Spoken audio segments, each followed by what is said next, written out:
I'm still not in. Okay. All right, welcome everybody. Thank you so much for joining today for Energy Performance and Proficiency with Fenestration. It's presented today by Heather Bergeron at Western Window Systems. And my name is Bo. I'm here with Acelab and my colleague Helen as well. We're helping out with hosting today's event. So before we get started with the CEU portion of today's webinar, we are going to do a quick little intro about Acelab, show y'all how to get in touch with today's presenters if you've got any questions that come up after today's webinar, as well as a sneak preview of some stuff that we are really excited to be launching soon. So I'll let Helen go ahead and give that quick intro, and then we'll get started with today's CEU portion.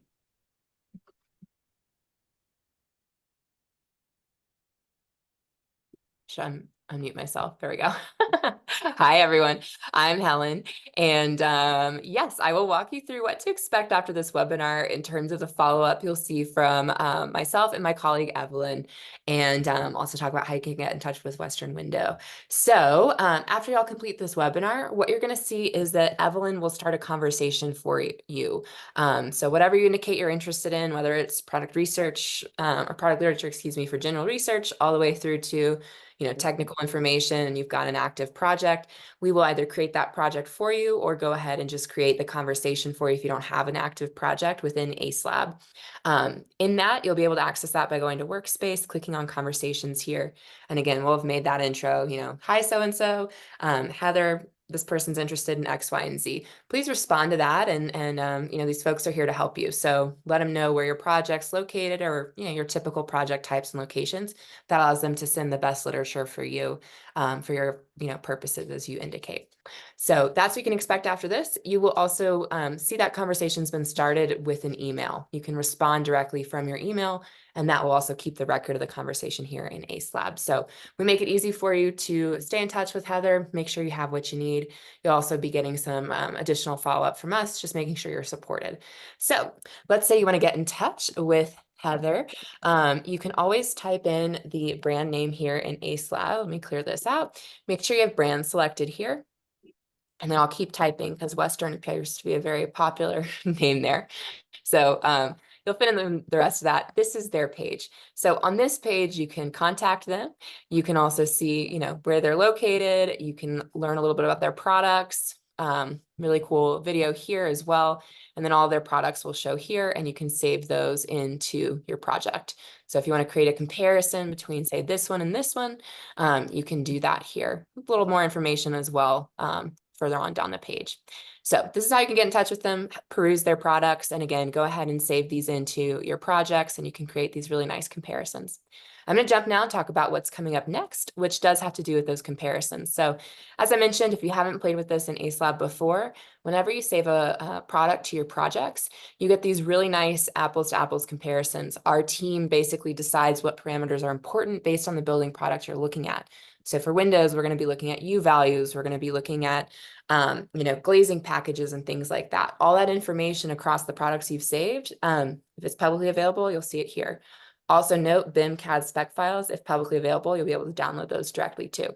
So this all exists right now, dimensions, finishes, all that great stuff. What's coming out in September is everything that you've saved. You'll then be able to create a schedule across all your different category types. All of these columns here are custom for y'all, so you can make this match what you need in your drawing documentation.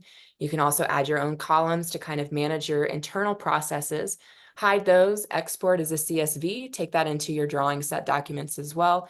So lots of options and ways to use this. Keeping track of your approvals. Other things that'll happen is other projects that this has been used in, who your reps are for this, is it fire rated?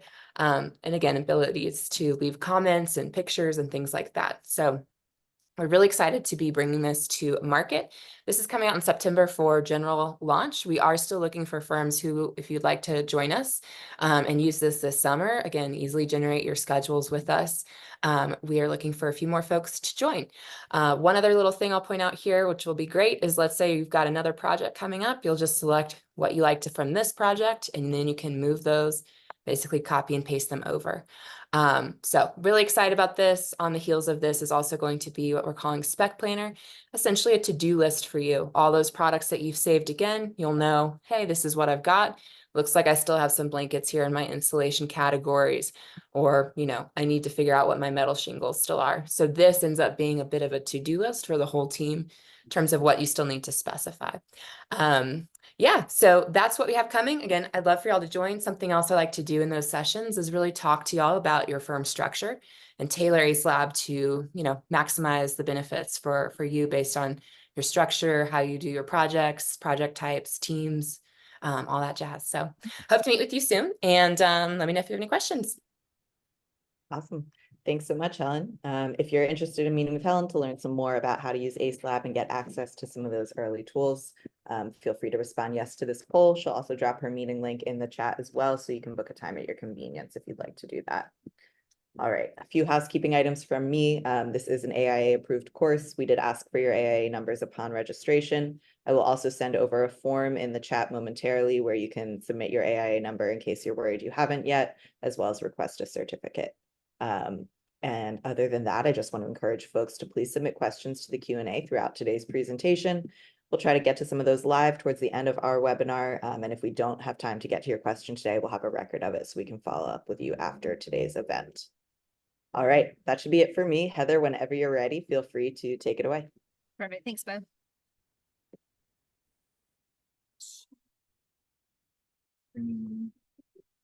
Hold on.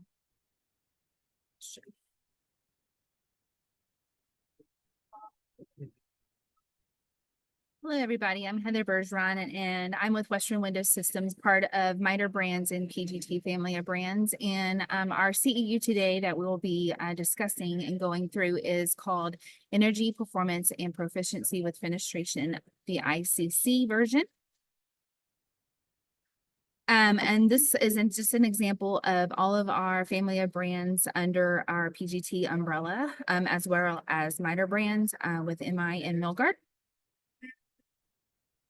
And as Bo had mentioned, that this is an AIA continuing education course. So, you know, we will be reporting your credits for you. So you will get one HSW credit for attending this course. But just so that you know, this course is also approved for continuing education for CILB for the Construction Industry License Board as well. And just the objective that we're just going to be going over today is just to provide you an understanding of the energy efficiency programs and the knowledge relating to the state energy codes and NFRC and green building programs. And just a little bit just of the basics of the agenda is going over the energy efficiency basics, the NFRC, which is National Fenestration and Rating Council, Energy Star, ways to improve energy efficiency with fenestration products, rebates and incentive programs within these programs that you will see throughout the program, green building certification programs, as well as state energy codes, future energy efficiency. So here is the most recent book of business for the IECC. So that's the International Energy Conservative Code. I'm not sure if any of y'all have this book within y'all's offices as far as your reference library, but this is something that, you know, us as manufacturers go off of as far as keeping up with the codes and what all is improved with energy conservation.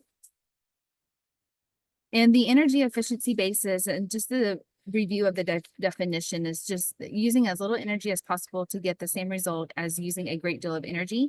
We accomplish this by using similar types of energy sources that is capable of producing larger amounts of power, which is also energy, but at lowering the low energy use in order to get the same job done.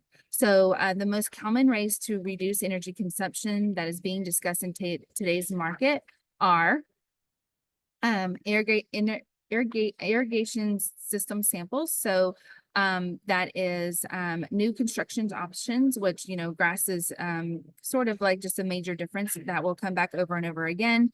There's different types of grass that has different developments that are required in irrigation systems to stay obviously green and very, very lush.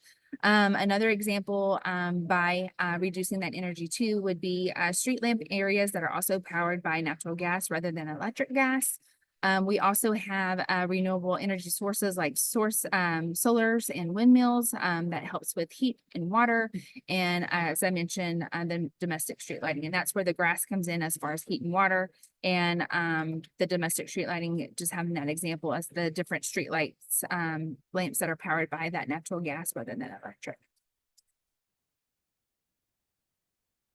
Water efficiency, irrigation, as I mentioned, and then of course the different lighting and bulbing fixtures that you're able to incorporate into reducing your electrical energy. Envelope performance is also fenestration products. And so we'll, the next slide, we'll go through those. This is just an example of where the largest solar power plant is located, which is in the California desert. And this is just showing you just the examples of the 550 megawatts that this solar project has by the national park that generates all the electricity to power about 160,000 homes. So this was a source from the USA Today. You can see that in the example there, but solar plants are coming more popular just to, you know, reduce that energy consumption.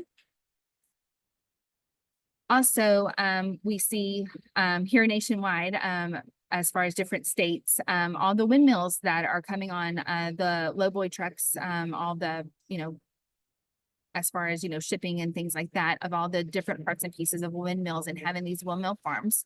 And there are different windmill farms that are located nationwide, but this is just an example of a windmill farm that's in California that is supplying electric to the 45,000 homes within that area.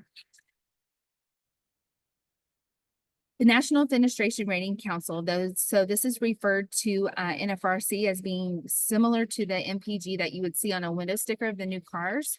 The NFRG brings a statement that develops and administers the comparative energy and related rating programs that serve the public and satisfies the needs of its private sector partners by providing fair, accurate, and credible user-friendly information on all fenestration product performance. If you guys are familiar, anytime you're maybe showing a window or door sample or going to a distributor's showroom, in these showrooms and on these samples, you would actually be able to see what the product label would look like on the actual sample itself. So you're able to explain to your client for that facade of your building of whatever product you're incorporating into your project, what that rating would be as far as NFRC. So the fenestration product rating is just simply a measurement that is not good or a bad determination. It just literally compares this information to the MPG information as far as like an example of a new car sticker that we have in certain states for car registration. So based on what we are buying, whether that's fenestration or buying a new car or a truck, will help determine whether or not the MPG or the product rating is good or not. So the different factors as far as U factors for fenestration products, whether that's windows, doors, and your skylights, that shall be determined in accordance with the NFRC. There's different features with that. So U factor, solar heat gain coefficients, your VTs, which is your visible light transmittance, gives you all of that product rating within that window and door system. Here's an example of what the NFRC label consists of. And so, like I mentioned, this is just an example of, a company that just has their label that is just showing you that what this vinyl clad wood frame would look like with double glazing and different argon gas with low E glass, and what type of window that it is. It gives you the product type here. So this one is just showing you an example of a vertical slider, but if you had a casement or a fixed or a sliding door or anything like that, that product type would change. And as well as your U factors and solar heat gain coefficiency. So there's multiple clicks on this particular example that I'm going to be going through.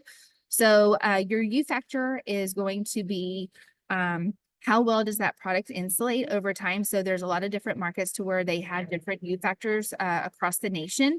So, and also different countries. So I know Canada has different U factors that we have to provide by. Florida has a different U factor because, it's a warmer climate versus the Midwest that's going to have cooler climates, so that U factor rating will be different. But that's just showing you exactly what that example of the window or the door is going to be as far as how that product is going to be well insulated.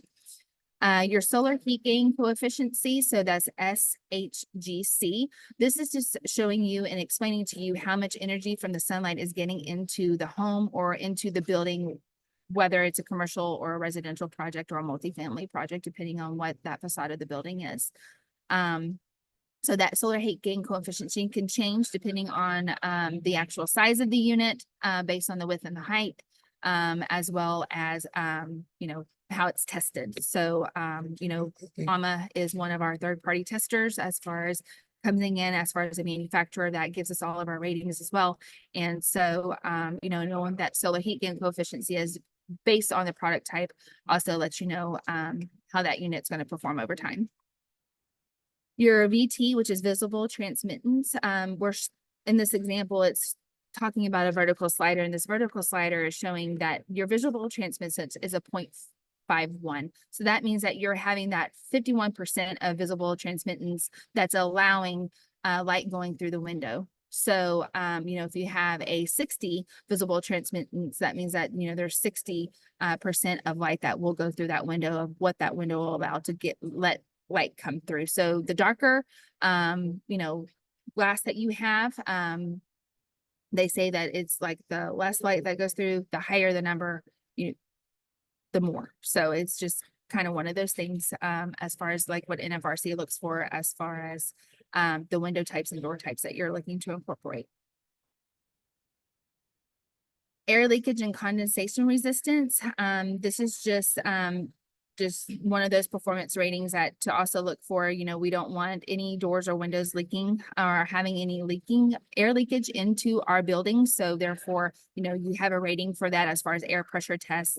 And of course, you know, condensation resistance, making sure that there's no moisture that's getting into the product as well. So it gives you a condensation resistance based on this type of product type, with double glass glazing, as well as your argon fill, which is your gas, and what type of glazing is with a low E. Basic rating. So here again, we're talking about U factor. So that measures how well a product prevents heat from escaping a home or a building. So that generally falls between a 0.20 and a 1.20, depending on, you know, like I said, the size and how it's tested.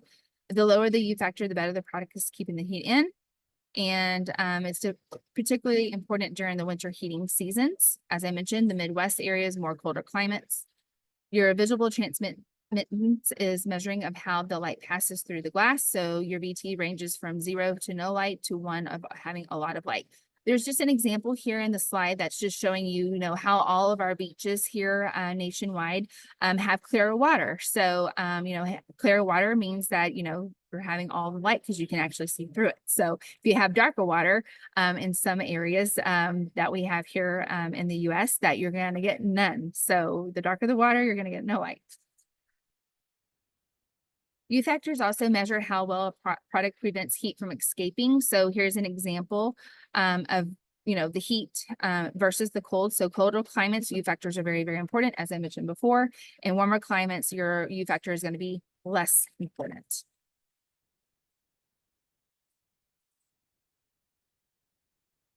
I also want to just talk a little bit more too on how different climate zones will determine the needs of these. So R value versus U factor. So the FTC, which is the Federal Trade Commission, indicates that the R value is the best representation of a single component. Therefore, here we are talking about, again, the U factor as being the representation of the sum of many R values. So windows and doors are made up of these components with different R values. Therefore, hence is the reason. So U factor is used to determine the overall performance measurement of these. So like I mentioned before, there's just a basic window difference between two different climates. So discussion points as far as following through on this would be the insulating glass is explaining the different breakdown of the temperature difference between the outside and the inside. And then you also have different components of window types. You know, if we're talking about vinyl and wood products, compared to aluminum frame, those R values and U factors would be different because its production it's different as far as the overall performance, as far as how those are measured. Visible transmittance is measuring how much light is coming through a product. So you can see, being on the interior of this space versus the exterior, that you're having a little bit more light not coming through as much, but you're still able to have the views out from the building to your view. So there's nothing obstructing that. Again, it's all about the glass when it comes to VT. So many counties and cities around Florida coast have adopted a sea turtle lighting ordinance. And so that's usually a 0.45 value or less is required to comply. I think most of the time, anytime that you're around a coastal area, the turtle code is more popular, and there are certain codes that you have to make because, you know, low E366 is typically a standard glass, but when you're having to go through turtle code, you're having to have more products that are not going to have the light hit and glare onto the window and door, actually, as far as fenestration. So you need to have like a darker tint to where the turtles don't get confused and go the opposite direction to the building instead of the actual ocean, because, you know, they get confused depending on how the light is transmitting and having that glare. So it confuses the turtles. So we want to protect the turtles, and that's what this code is talking about as far as us complying. The basic ratings, as far as talking about the number of days versus the number of cooling days, depends on the U factor and your solar heat gain. So this is just an example of showing the radiant heat, your solar heat gain, what's damaging UV rays, and your air filtration as far as your air leakage goes into a single component of unit here. So solar heat gain, we're talking about colder climates, and the higher the SHGC number is always the better. In a warmer climate, we're looking for that lower HGC number for the better rating. So, you know, higher, colder climates, lower, warmer climates. Here's just another example on just reviewing just the basics of all of the ratings here in general of what we've kind of discussed before. It's kind of just more of a recap as far as U factors, just measuring the heat inside the room that can't escape. The visible transmittance is also now measuring how that natural light can come through the room. Higher number means more natural light. Your solar heat gain coefficients measure that amount of outdoor heat that can enter the room. So the lower the number, we want to make sure that the lower potential for the cooling expenses are not wasted. And then the air leakage is measuring how much air will enter a room through the product. So that lower the number, as we mentioned, the lower the potential of the draft of the product you will see coming through as far as having air leakage. So different climates have cold seasons and heat for a good part of the year. So you want to make sure that you want to use sun solar heat to help heat the inside, where warmer climates are trying to keep the heat out. So it's very, very important for warmer southern climates. This is obviously one of those optimal energy factors. So energy works just like golf. So think of it as golf. So the lower the number, the better that's going to be. So air leakage is indicated by the rating that's expressed through any kind of cubic feet. So here's a standard requirement as far as a square footage of window as being 0.30 CFM per square foot.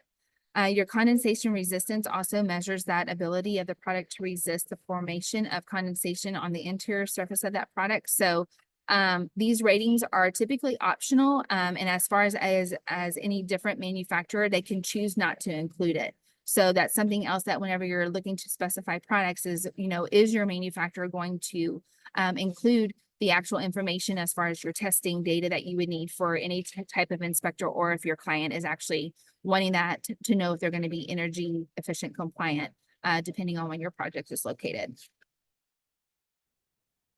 Here's the new Energy Star, that's 7.0. This did come into effect last October to be in fact. So before that was, I believe, 6.0. Now we're in 7.0. So you should see all the new Energy Stars as far as other labels being at the new 7.0 here. And Energy Star is just a marketing program for all products, and the importance is to complete the home as energy efficient as possible, or the building as possible. So I always like to explain how energy efficiency in a building would be if they only replaced the stove with an Energy Star compliant product and all the other appliances were not. So yes, there isn't a benefit, but if the building that works together as a complete unit. So we want to make sure that everything is all working together, all in their components, all meeting the codes that we need to help save money and to protect the environment through energy efficient products and the practices. Here is a link for you as far as a reference as a complete list of all the different climate zones by states and counties, depending on where your zip code is, as far as where your project is located and things like that. So here's a link if you guys want to make a notation of that for your reference. Here's also some more Energy Star information as far as all the different tax credits that you have to have a new efficient home or building. So this has been updated and extended through 2032.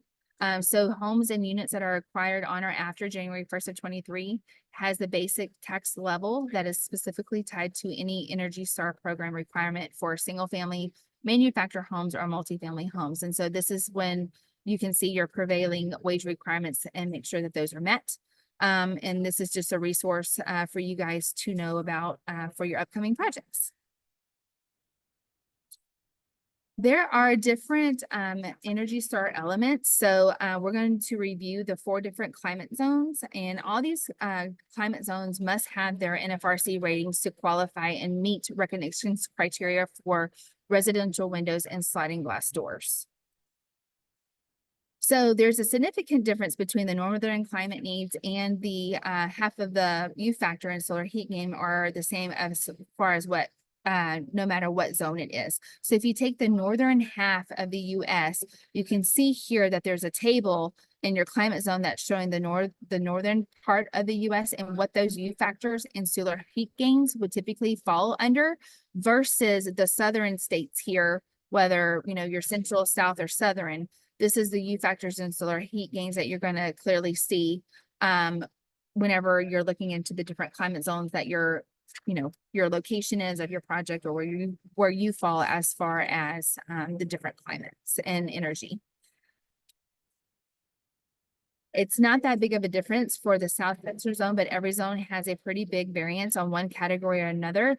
Unsure of how that makes sense to have a set requirement for the doors and all the same for all the zones, or when the windows have a big difference. So this just makes it very difficult for different types of manufacturers to come close to those numbers. So this is just an example of just different types of swinging doors and sliding doors that you see here within the slide versus windows. So here again, if you have opaque, whether that's frosted glass or like a ring kind of glass, more privacy glass, it's going to give you that solar heat gain and your U factor. And then if you have half light or anything other than half light, whether that's 3/4 or full light, you're also going to have those numbers here on the table as well to reference. Your Energy Star comparison. So again, we're taking those 4 climates and breaking those down a little bit further as far as northern, north central, south central, and southern. And here are the examples of those U factors and solar heat gains versus windows and doors. And this could vary depending on manufacturer of your specification for your project. I know I work for a manufacturer, so I know that ours is going to be a little bit different compared to others. But as far as a climate zone, this is a roundabout number that you would clearly see as far as a manufacturer for windows and doors and fenestration goes to be Energy Star compliant. Energy efficient as far as windows and doors. So this next slide, we're going to talk about what makes a window energy efficient. So we're going to go over the different points of this. So we want to look to make sure that being efficient, we're having that improved framing material. So that gives you the option for wood composites, vinyl, fiberglass to help reduce that heat transfers and help insulate better. Then you also have multiple panels of as far as glass panes. So 2 panes of glass means dual pane. And so that means that you have 2 panes of glass with like some type of air-filled gas within that space to help insulate that window or door unit better. So there's different types, and that could be anywhere from argon gas is a very, very popular one, but I know there's a lot of other different ones out there, but that's also to help be more energy efficient and increase any kind of impact resistance, and also help with your STC rating. So that's your sound insulation. As far as your low E glass, you're looking at that special coating that's going to reflect infrared light. And there's actually testing. There's actually a light test that you can do, or just hold up a lighter to an actual window or door unit to actually see where that low E is actually coated on. So if you ever have a unit that has a low E on the opposite side, then you know that your unit is actually backwards, and therefore that manufacturer is going to have to come back out and switch the glass around for you. So that's one way to test to see where your low E glass is going to be coated onto your unit. So this helps keep the heat inside the winter and outside in the summer. And it also helps reflect any damaging ultraviolet light, which help protects interior furnishings from fading. So that's all your upholstery items, as far as your couches and your rugs. That also helps with your types of floorings that you have, as far as, wood. And I know some clients are concerned about their wood fading if they have a lot of light coming in and not having the right low E glass that they need to have to keep the light out. Here's the other part of the gas fills that I kind of jumped ahead on the multiple panes. So you have argon, krypton, being the options between the different types of panes. These are odorless and colorless, so there's no toxic gases that will harm anybody, but that helps insulate better than just regular air, oxygen air that we breathe every single day. And anytime you have a dual pane gas-filled unit, you're also going to have what's called a warm edge spacer, and that's typically on the bottom part of the unit, both in windows and doors. And that spacer helps keep all your window glass panes from to help keep that distance apart from the frame to the glass. So it's called an edge spacer, and that's can be made of steel, foam, fiberglass, or vinyl to help reduce any heat flow and prevent any type of condensation. There's also different other types of options as far as different panes too. So instead of doing a dual pane, they have triple pane options. You have an option of I-89, which is indium I-89. That's adding an extra layer of silver on the glass to help, have more energy efficiencies. And that's also going to lower your U factor more than likely down to a 0.17. And then your solar heat gain would be also different too, versus a typical rather dual pane. But single pane does not meet energy anymore, as far as that's faded out now, and everything is either going to dual pane or higher these days. Here's the breakdown of low E. So there's different types of coating. So low E glazing typically falls into a 2 broad category, both soft and hard coat. And so those applications involved different types of transparent coatings of silver or tin oxide on the glass surface. Your soft coat glazing is a more common type of low E. So that layer of silver is deposited onto the glass through a sputtering process. So it actually hits the glass during the glass manufacturing process. If you've never been able to attend a tour on a glass manufacturing plant, I highly recommend it. It's most amazing thing I've ever done in my history of my career with being in fenestration. And it's clearly, obviously, just an exciting experience to see how that glass is actually being made, how it's heating up, and those types of things. But this particular type of coating is just fairly sensitive and needs to be protected inside the IG unit to prevent any of the scratching that you may see on glass. Hard coat glazing is during the manufacturing process. It's a hard coat low E that incorporates a thin layer of tin oxide into the glass while it's still hot, so that they're heating up that glass so that it's applying this hard coat low E glass so that you're not going to have any bowing or anything like that, or any scratching or anything like that. So it gives you that very, very durable coating there. And then a low E placement. So this is typically in warmer climates, and location is best on surface 2. So if you're actually looking at a unit, for example, whether that's windows and doors, this is how they count the actual surface. So this is surface 1, on the inside would be surface 2, on the other inside would be surface 3, and on the interior side would be surface 4. So that's how the difference is as far as your surface goes, and how far you count how the glazing is actually processed into a dual pane unit. So in colder climates, it's best on surface 3 for maximum results here. So surface 3 would be right here for that particular low E placement. So this particular example is just to give you the explanation that even with low E, the window glass will still feel warm. It's just about 10 to 15 degrees cooler if you did not have it. So this is just an example of an interpretation that's intended for your clients, your distributors and dealers that may have any type of following inquiries as far as, why they should upgrade or as far as their preference and how they want to block the sun and save energy. And this is just an example of a question that had been asked in the past, and as a manufacturer, as far as how we answered that question. So they upgraded a window with low E coating to block the sun's heat and energy. When they touch the glass from the inside of the house, it's very warm, and that low E is the low E coating working as intended.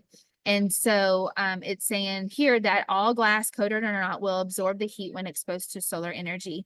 So low E coatings are designed to reflect non-visible wavelengths of that light while allowing any kind of visible wavelengths to pass through the glass, providing natural daylight into the building.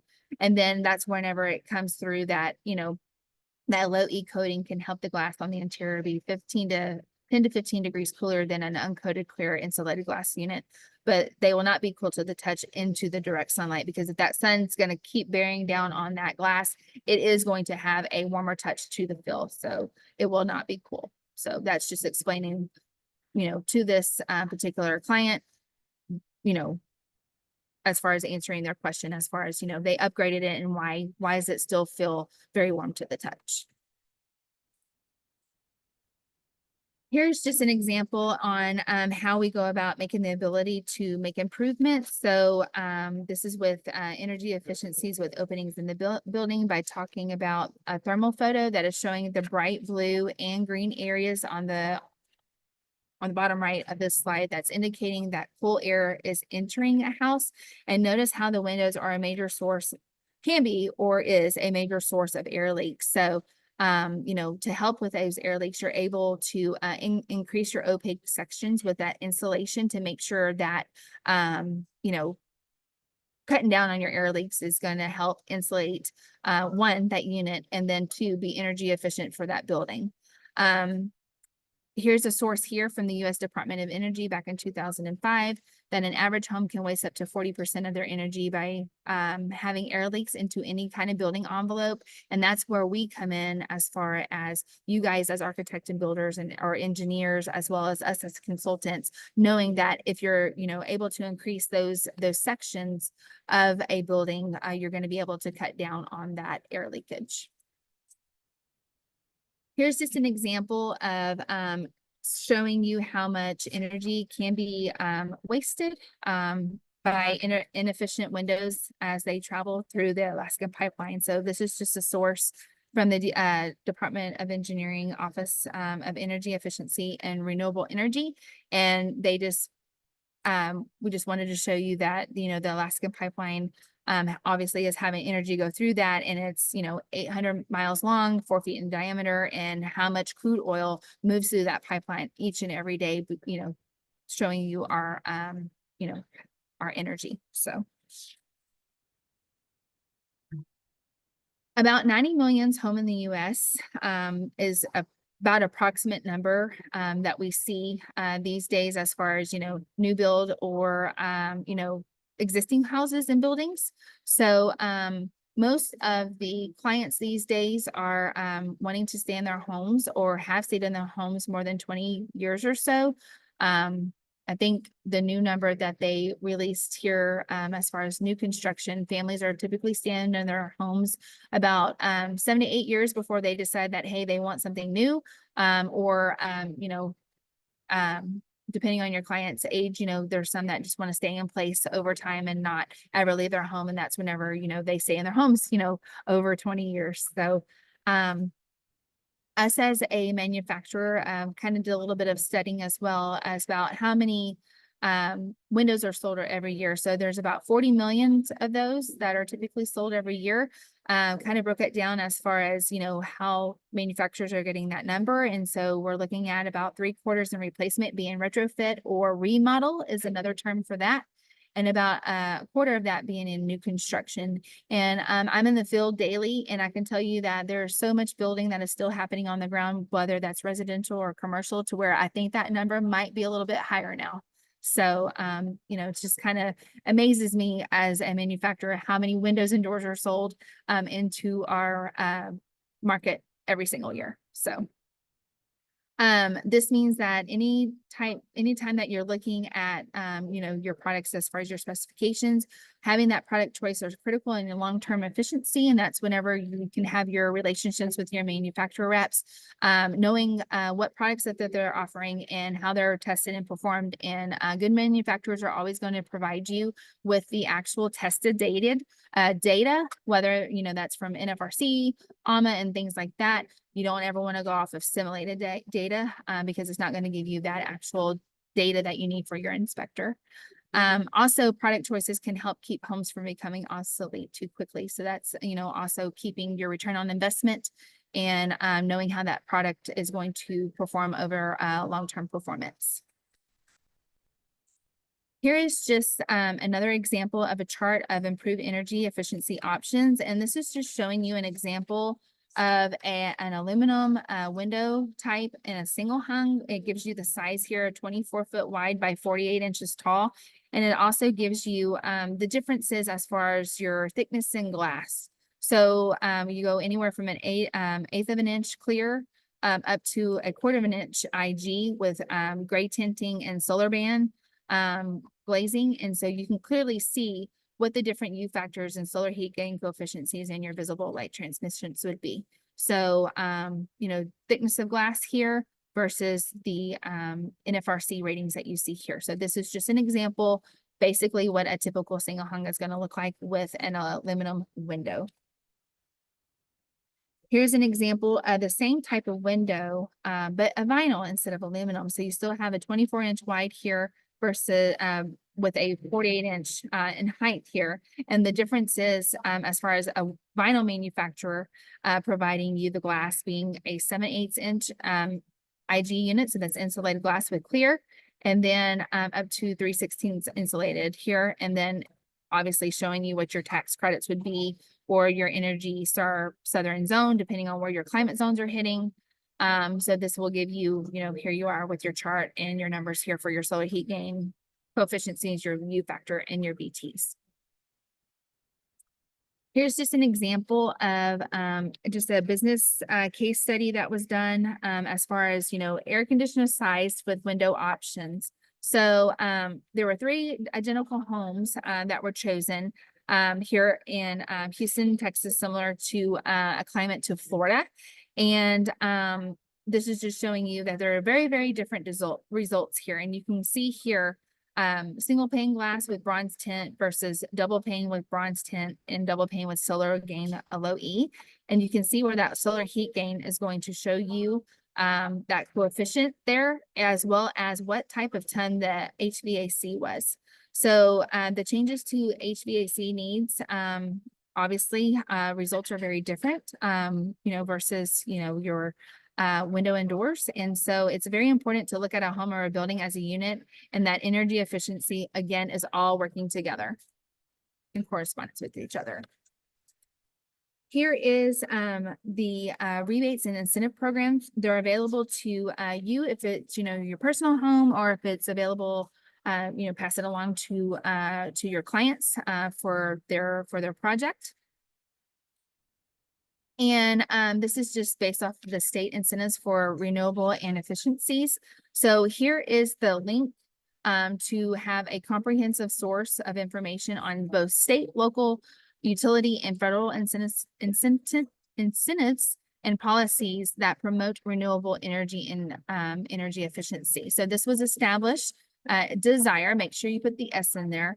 It was established in 1995, and it's an ongoing project with the NC Solar Center and Interstate Renewable Energy Council that is funded by the U.S. Department of Energy.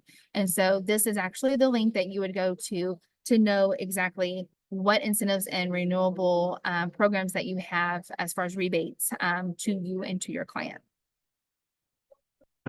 And this is what the website would look like, where you're able to find all the different policies and incentives by state. You can also become a sponsor here if you want to put your logo or donate. Obviously, I don't think it's changed. I think it's still the same, but you know, you can put your zip code here and find what you need for the zone that you're in for your project.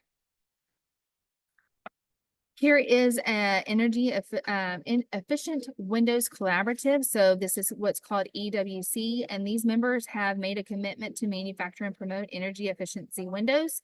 And so this site is providing you unbiased information on the benefits and energy efficient windows, descriptions on how they work, and recommendations for their selections and use. And here is the link for that as far as the incentive program, and to find out a little bit more about that. Sorry, there was a bug that just flew by me. And there's windows for every season. So here are a little bit about the benefits, energy, and cost savings on those. So we're going to be reviewing 3 different types of green building programs. And here is leadership in energy and environmental designs. There's different levels of leads that you see here. You have a green, you have a bronze, and a silver, and a blue sticker, depending on the level of lead that you're wanting that building to fall under and be green, which means energy efficient and having sustainable products. Here's another one that's called the National Association of Home Builders. And I know that each city within their state has their own home builder association. So, you know, Texas has multiple different locations, and I know nationwide other cities have that too, but I've lived in Texas all my life, so I'm more familiar with all the Texas ones, sorry. But it also gives you that level 2 here of being bronze, silver, gold, and emerald. So that gives you all the different tiers there as far as the program. Here's another example of being green building. So Florida Green Building Coalition. And so this is for all the folks out in Florida where you're able to get your incentives and your rebates. And then here is the International Green Construction Code. So that's the IGCC. So the AIA, which is the American Institute of Architects, announced their support for this particular code. And it's a new model that's expected to help conserve that energy in both commercial and residential structures by providing the direction for safe and sustainable building design and construction for you here. Just knowing that each rating system rates and projects are going to be different, but they rate very similar as far as performance and characteristics. And here is an example of just your energy code chapter here. So knowing how residential buildings are falling versus a commercial building. And so we all know that there are different codes for residential versus commercial, because, you know, there are levels of stories of a building. And so even though the building may have different, be a business, or if it's 3 stories or less, it may be built to the residential codes. So just, you know that, you know, it's building. And so things are built almost the same, but, you know, there's just a level of difference there. And as far as how those are going to perform per the stories. There are 2 standard compliance paths within their code. And so we're talking here about performance versus prescriptive. So the performance is going to be like a 1099 or excuse me, a tax form of being 1040. So that's a long form in the way of having the best complying method as far as representing the energy permitting for mostly new construction. So that's, you know, if you're doing new construction, more than likely you're going to be going the performance method path. The prescriptive method is the easy tax form of 1040 way of complying, and that's just like more for retrofit or remodel application. And so this prescriptive energy value will force your IG and your low E in the most applications that you would see. Performance path for compliance is thinking that we all need to use an energy compliance software tool, and that can be provided by the FBC, the Florida Building Code. And this analysis only includes the heating and cooling and service water heating. So this is going to give you that trade-off to design professionals to perform the differences between U values and solar heat gain, so that you have different sections as far as, you know, where to reference the information and know what area is weighted to give you that allowance for fenestration for your solar heat gain in all the different climate zones that you have. Here is the prescriptive path for compliance. And this is just that predetermined path that designers must ensure. Sorry, I had something pop up on my screen that proposes the windows and doors that have U value and solar heat gain that meet or exceed the required ratings for each area of your area of where you're, of what zone that you're in.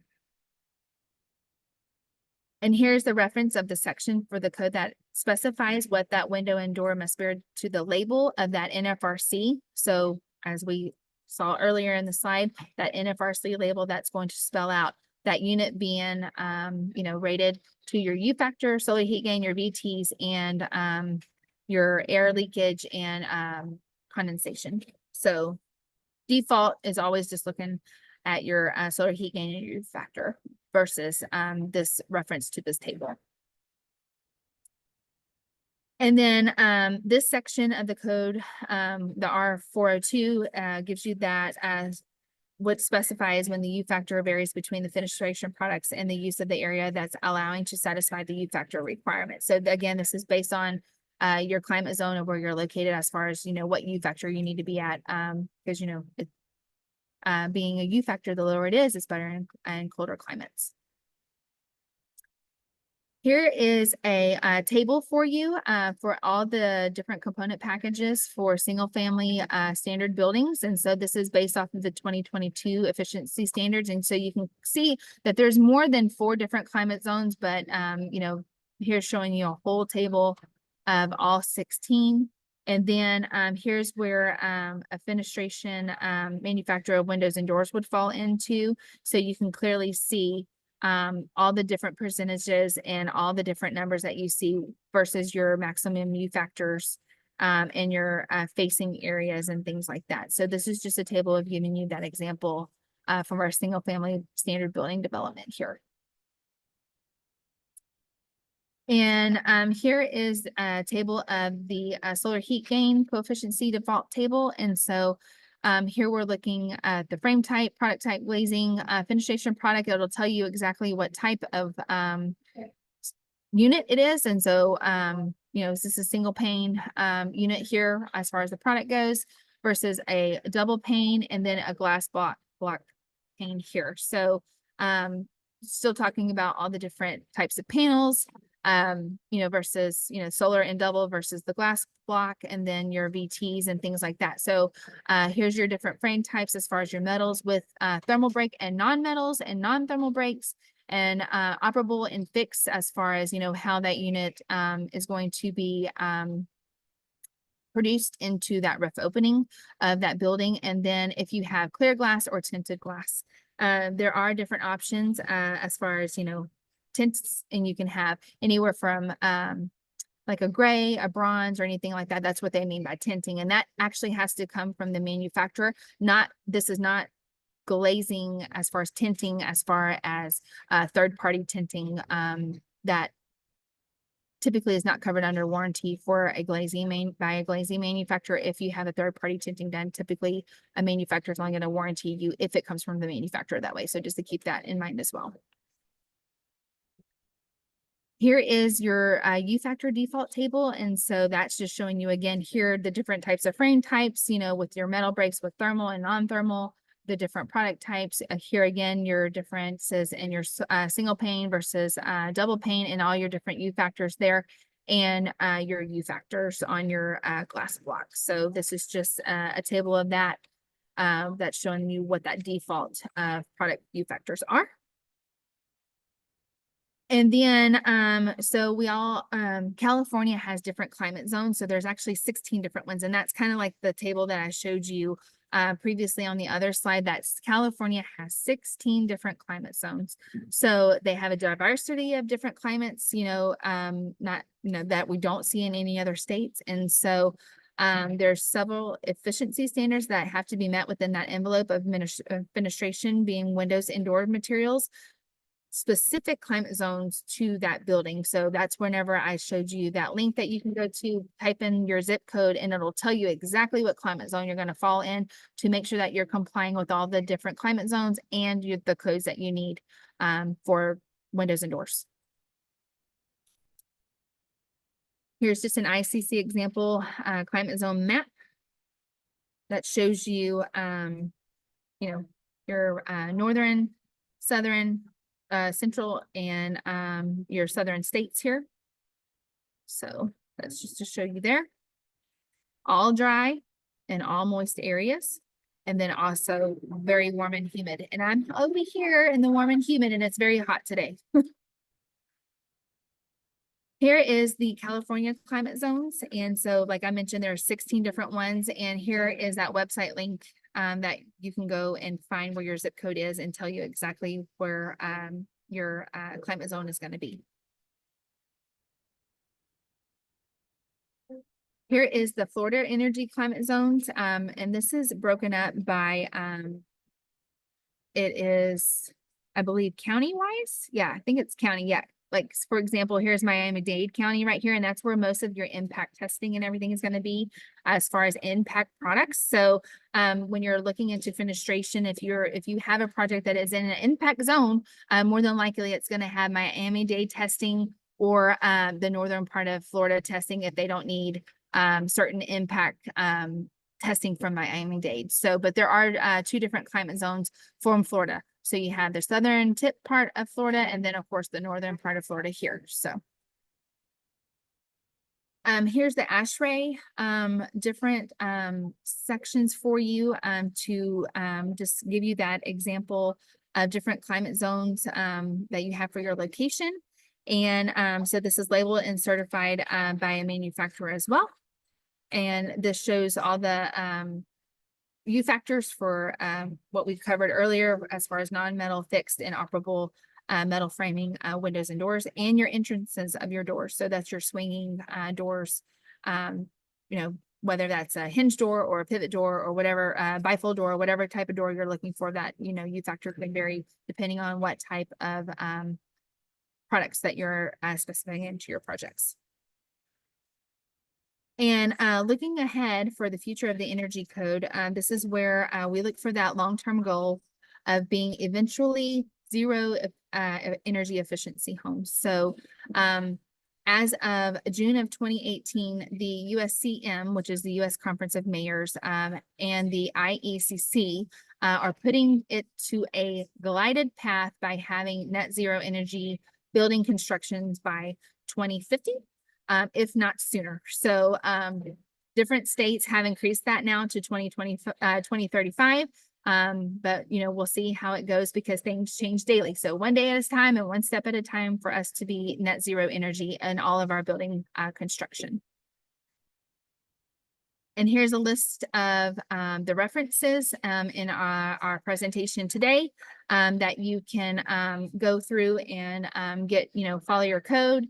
Click your location to figure out what climate zone you're in by state. So that's for your reference there.